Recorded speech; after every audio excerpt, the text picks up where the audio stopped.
Assalamualaikum warahmatullahi wabarakatuh.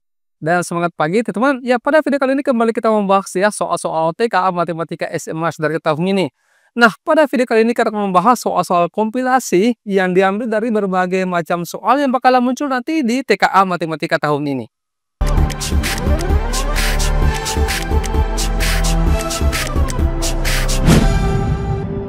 Ya, kita mulai dari soal nomor 1 ya. Coba diperhatikan soalnya. Di sini soalnya sebuah segitiga XYZ ini memiliki panjang sisi XZ-nya 6 cm. Kemudian sudut X-nya di sini adalah 30 dan sudut Y-nya adalah 60 derajat. Maka pernyataan-pernyataan berikut ini yang benar adalah yang mana saja ya.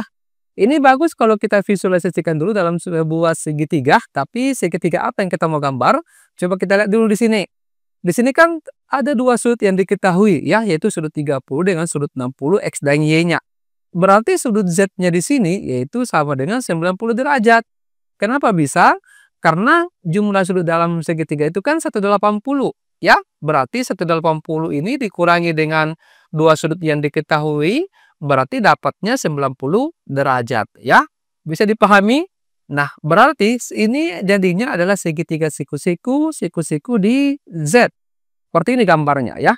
Ini adalah sudutnya di sini.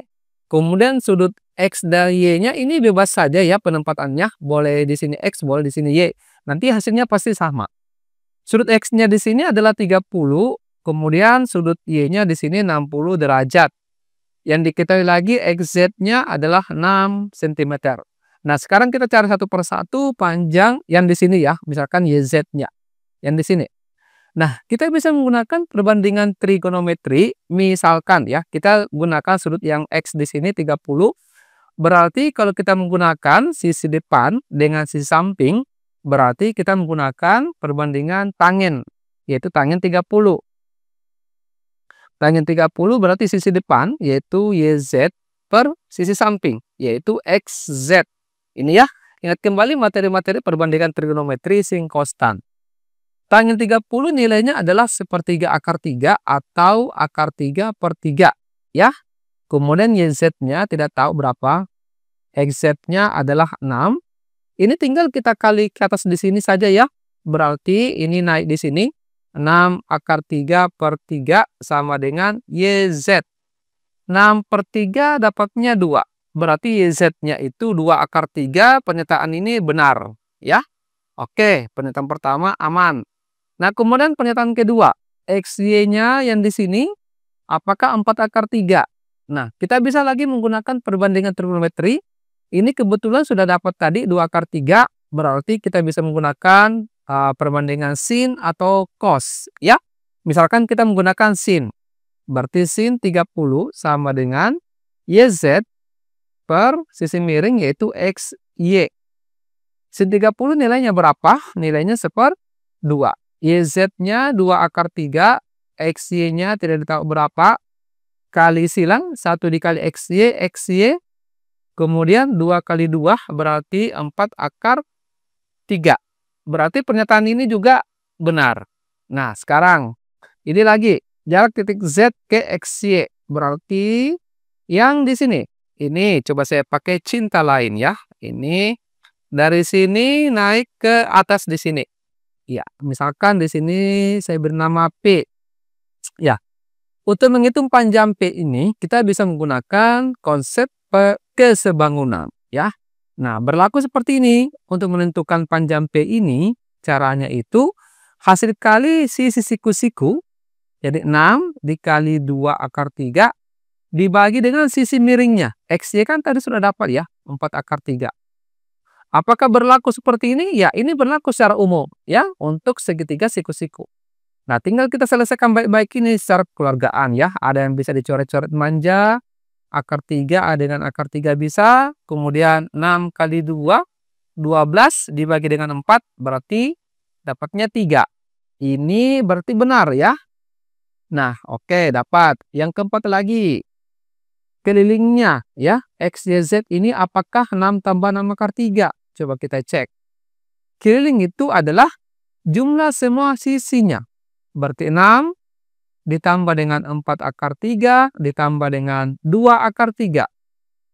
Yang mana yang bisa dijumlahkan? Yang bisa dijumlahkan yaitu yang ini, karena sama-sama mengandung akar. Berarti 6 ditambah 4 tambah 2 yaitu 6 akar 3. Berarti benar lagi ya yang ini. Nah, sekarang penentu yang pernyataan kelima, apakah benar? Nah, coba kita lihat. Luas segitiga itu rumusnya 1/2 dikali alas dikali tinggi.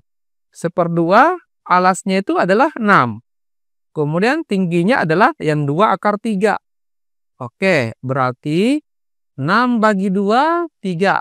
3 dikali 2 yaitu 6 akar 3. Berarti pernyataan ini salah ya. Oke, jadi kesimpulannya pernyataan yang benar di sini adalah pernyataan 1, 2, 3, 4 ya. Oke, kita lanjut ke soal nomor 2. Nomor 2 ini saya mau lewati dulu, teman-teman. Oke, ini saya mau jadikan oleh-oleh ya. Saya mau lanjut ke soal nomor 3. Cara kerjanya ini ikuti saja tadi yang nomor 1 ya. Nanti kalau diikuti dengan baik, nanti dapat pasti jawabannya. Oke, kita ke soal nomor 3. Coba dipahami dulu. Soal tentang peluang.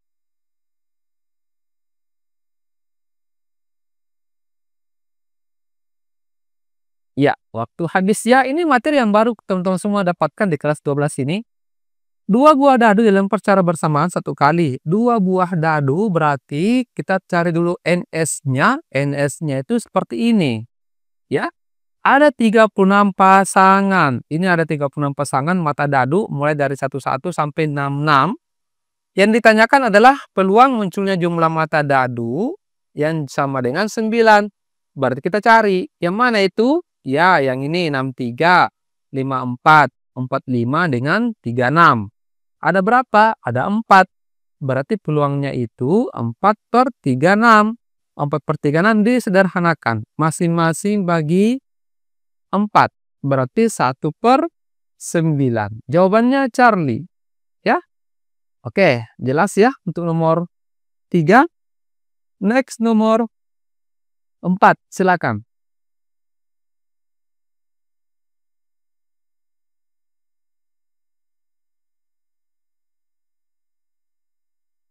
Ya, nomor 4 ini sebenarnya soal tentang fungsi komposisi ya.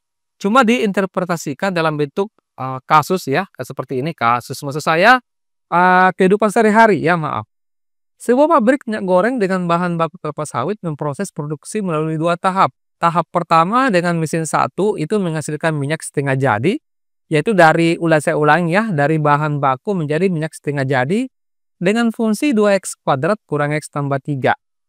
Kemudian tahap kedua dengan mesin 2 menghasilkan minyak siap pakai dengan fungsi Gx sama dengan 5x kurang 3.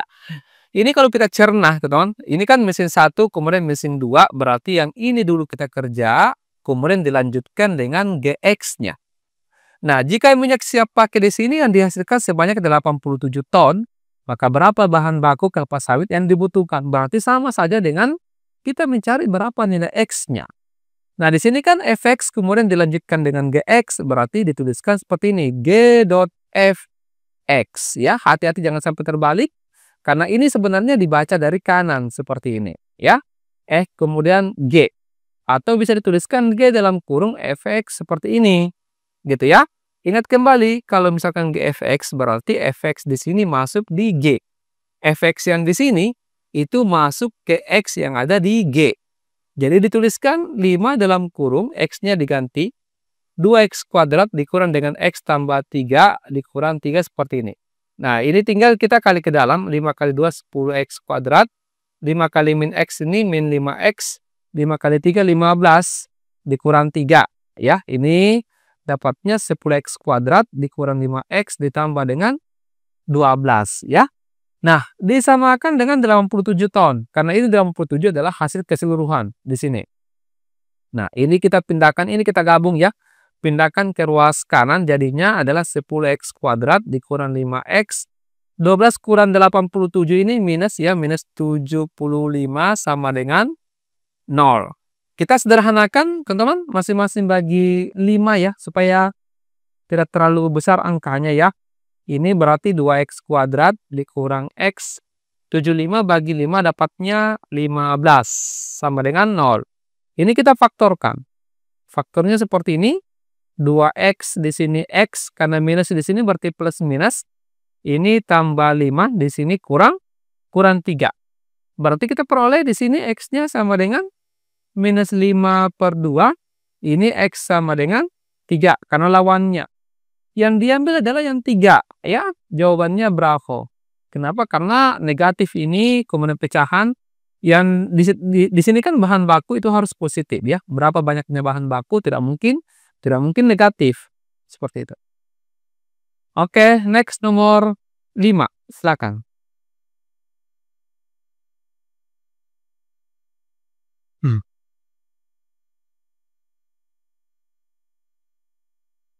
Nomor 5 soal tentang bangun datar, ya. Coba dilihat. Diketahui sebuah jajar genjang dengan alasnya 12 cm dan tingginya 6 cm. Ini kalau kita gambar jajar genjangnya kurang lebih seperti ini, ya. Oke. Ini sama, ini juga sama. Nah, di sini panjang alasnya itu 12 cm, kemudian tinggi itu bukan sisi miring. Tinggi itu yang tegak lurus seperti ini, ya. Ini panjangnya adalah 6. Yang pertama ditanyakan luas jajar genjang 72 cm, betul atau betul? Coba kita cek. Apa rumus luas jajar genjang? Yaitu rumusnya adalah alas kali tinggi. Alasnya itu 12 dikali tingginya adalah 6. 12 kali 6 berarti 72 cm kuadrat. Berarti pernyataan ini benar. Kemudian, jika sisi miringnya 10. Nah, ini sisi miringnya 10, berarti ini juga 10, ini 12. Apakah kelilingnya sama dengan 44? Kelilingnya itu kan berarti 2 kali alas ditambah dengan 2 kali miringnya, ya. Mirip-mirip dengan keliling persegi panjang. 2 kali panjang tambah 2 kali lebar. 2 kali 12 ditambah dengan 2 kali 10. 2 kali 12 ini 24 ditambah dengan 2 kali 10, 20. Berarti 24 tambah 20 ini 44 meter, ya. Sentimeter maksud saya. Oke, berarti jawabannya yang ini benar. Kemudian, jika alasnya diperbesar 2 kali, apakah luasnya sama dengan 120 cm persegi? Ya, kita hitung dulu. Ini luasnya sama dengan alas kali tinggi. Alasnya menjadi 2 kali. Berarti 2 kali 12 itu 24 dikali 6. 24 dikali 6 ini dapatnya 144, ya. Coba hitung ulang. 4 kali 24 kali 6. 6 kali 4, 24. 2 kali 6, 12 tambah 2, 144. Betul. Oke, berarti pernyataan ini salah. Nah, kemudian luas jajar genjang ini selalu lebih besar daripada luas persegi panjang dengan alas dan tinggi yang sama. Ini salah, ya. Kalau misalkan ukuran alasnya dengan tingginya sama, itu sebenarnya antara luas jajar genjang itu sama. Sama, ya, dengan luas persegi panjang. Karena kenapa? Karena kalau bahagian ini, coba ya, saya gambar lain ini. Jajar genjang seperti ini. Ini katakanlah panjang dengan ukurannya sama, ya, untuk persegi panjang. Kalau bagian ini saya geser ke tempatkan di sini, maka akan menyerupai dengan persegi panjang. Yang rumusnya itu panjang, ini panjangnya, yang ini lebarnya. Lebarnya ini tidak lain adalah tinggi dari jajar genjang, ya. Ini pembuktiannya. Kurang lebih pembuktiannya dari dalam bentuk geometri, ya. Oke, next nomor 6, silakan.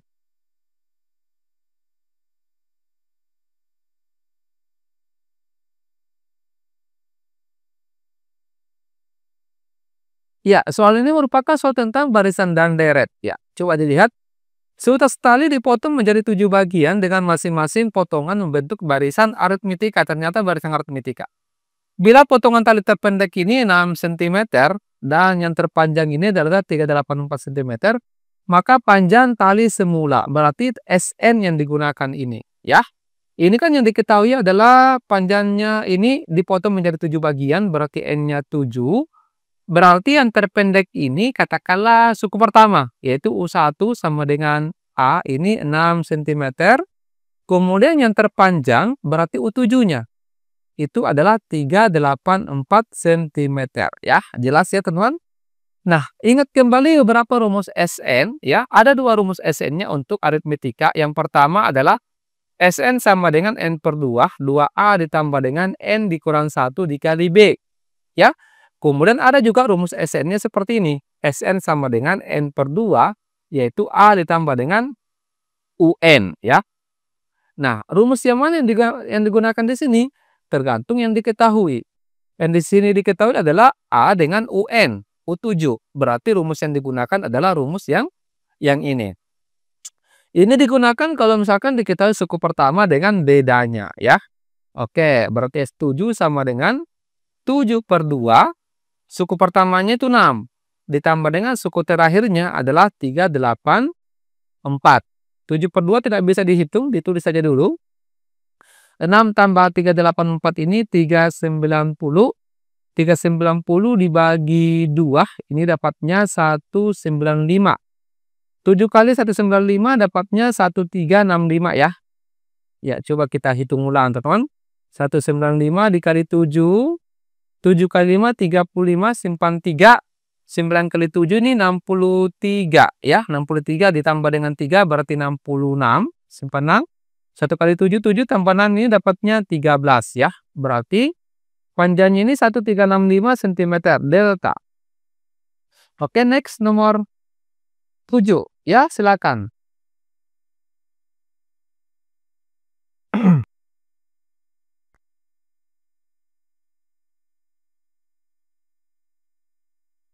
Ya, karena ini dominan dalam bentuk pecahan biasa ya. Bagus kalau kita jadikan pecahan biasa yang ini. Ini minus 0,5 berarti sama saja kalau kita tulis min 1/2 ya. Dikali 2 ditambah dengan 1/4. Pembagian diubah ke perkalian dulu ya, tetapi ini dibalik menjadi min 8/1. Oke, kita kerja duluan yang kali. Ini min 1/2 dikali 2 berarti ini habis. Sisa min 1 ditambah 1/4 dikali, ini kan min 8/1 ya, min 8 ya, abaikan saja satunya. Min 8 bagi 4 itu berarti min 2. Jadi min 1 tambah min 2 jawabannya adalah min 3 ya. Oke, saya kira untuk sementara sampai di sini dulu ya. Ada tadi oleh-oleh nomor 2. Coba-coba didiskusikan dengan rekan-rekannya teman-teman. Nanti kita lanjutkan lagi pembahasan soal kompilasi TKA Matematika SMS dari tahun ini di kesempatan selanjutnya. Kita akhiri. Wassalamualaikum warahmatullahi wabarakatuh. Dan semangat pagi.